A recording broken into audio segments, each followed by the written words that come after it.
Ever wonder how much you might be undervaluing yourself without even realizing it?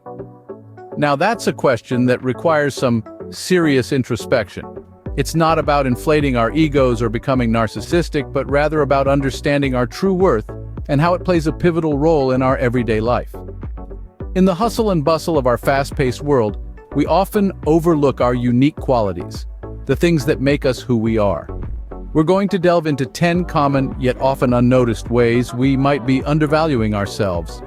Each of these points will shine a light on the subtle ways we might be undermining our self-worth, from falling into the comparison trap to neglecting self-care, and even the fear of saying no. Unearthing these hidden patterns is the first step towards reclaiming our sense of self-value.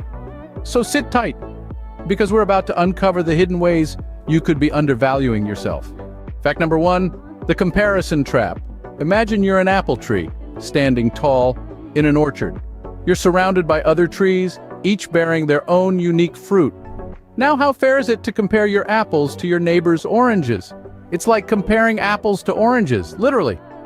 Yet we do this to ourselves all the time. We look at others, their achievements, their possessions, their appearances, and we measure ourselves against them. But here's the thing, we're not seeing the whole picture.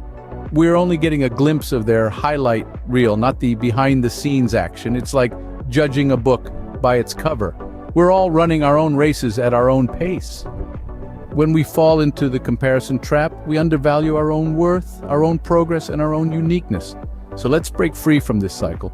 Remember, everyone is unique and has their own journey. Fact number 2, dismissing compliments.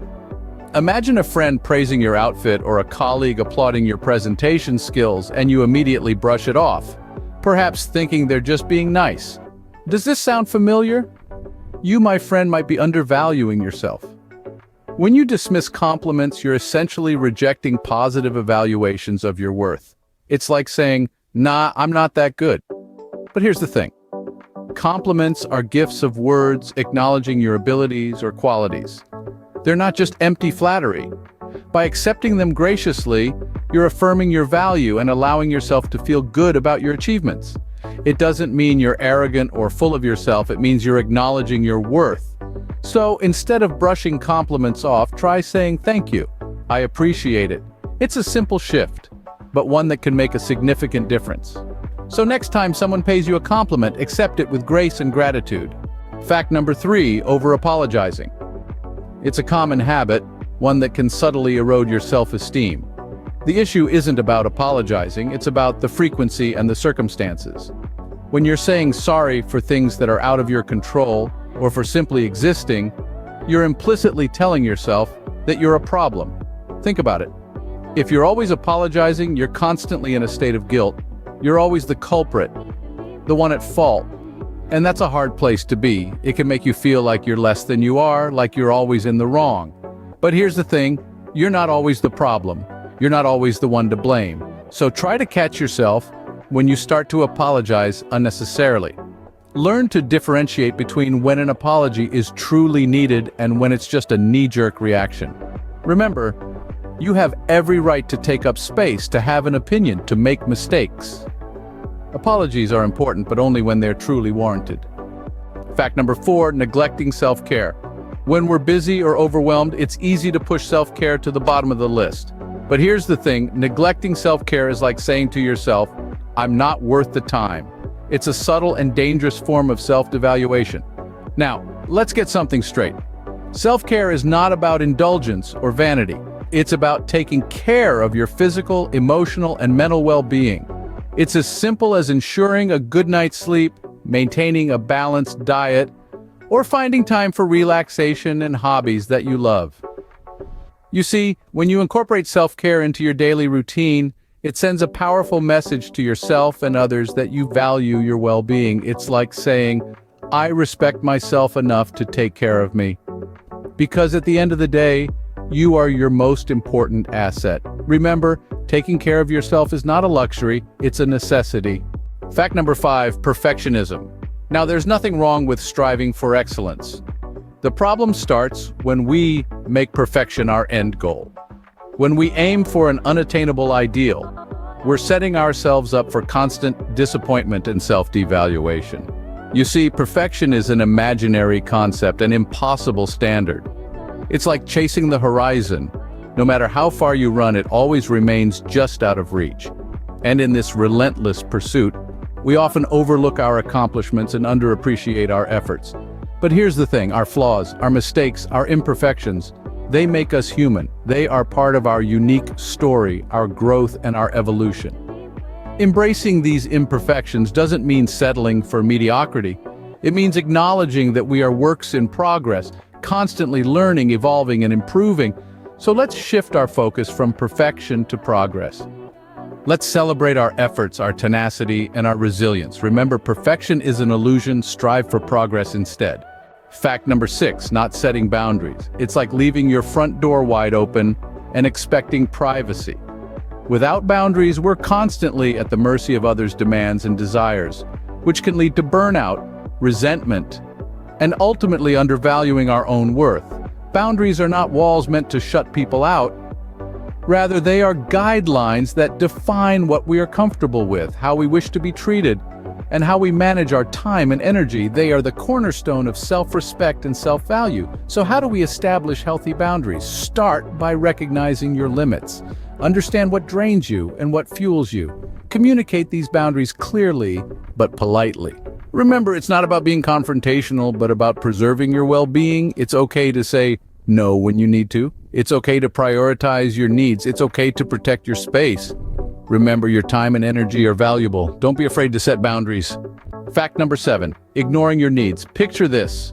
You're on a plane and suddenly the air pressure drops. The oxygen masks descend. What's the first thing you do? If you're putting on someone else's mask before your own, you're doing it wrong. In life, it's the same. You have to attend to your own needs before you can effectively help others. Ignoring your needs, whether they're physical, emotional, or spiritual, can lead to burnout and a sense of dissatisfaction. It can make you feel like you're not worth the time or effort, but here's the truth, you are worth it. Prioritizing your needs isn't selfish, it's necessary. It's the foundation of self-respect and self-worth. So stand up for yourself. Say yes to that workout, that night in, that therapy session. Say no to the things that drain you. Remember, you can't pour from an empty cup. Your needs matter. Don't ignore them. Fact number 8, not celebrating achievements. Triumphs, big or small, are milestones that deserve recognition. They are the stepping stones of progress, reflecting our hard work, persistence, and resilience. Yet too often, we downplay or outright ignore these victories, whether out of modesty, fear of appearing boastful, or simply because we're already focusing on the next goal. This can lead to a dangerous cycle of undervaluing ourselves. When we fail to celebrate our achievements, we're essentially telling ourselves that our efforts aren't worth acknowledging. This can dampen our self-esteem, hinder our motivation, and even lead to burnout. Remember, it's not about inflating your ego, but about acknowledging your worth. It's about recognizing that you've put in the work, faced the challenges, and come out on top. It's about giving yourself permission to feel proud and accomplished, to take a moment to bask in the glow of your success. So celebrate your wins no matter how small. Fact number 9, underselling yourself. Ever downplayed your abilities in a job interview or shrugged off a compliment about a project you've poured your heart into? If so, you've been underselling yourself, a common but dangerous habit that can lead to undervaluing your own worth. You see, when we undersell ourselves, we're essentially telling the world that we don't value our own skills and abilities. And if we don't value ourselves, why should anyone else? This self-deprecation can lead to missed opportunities, lower self-esteem, and even a distorted perception of our own worth. But it doesn't have to be this way. We can change our narrative. Start by recognizing your accomplishments, no matter how small they may seem. Acknowledge your skills, your talents, your abilities. Don't shy away from expressing them confidently. Remember, you have something unique to offer. You bring value to the table. So stop underselling yourself. Know your worth and don't be afraid to express it. Fact number 10, fear of saying no. The fear of uttering that tiny 2-letter word no can lead us down a path of undervaluing ourselves. It's like we're handing out free tickets to our time and energy, often leaving us drained and undervalued. But why do we fear it? Is it the guilt? the fear of disappointing others. Whatever the reason, it's crucial to remember that saying no doesn't make you a bad person. It means you're prioritizing your needs. Now, how do we overcome this fear? Start small. Practice saying no to small requests. Feel the discomfort, acknowledge it, and let it go. Remember, you're not rejecting the person, just the request.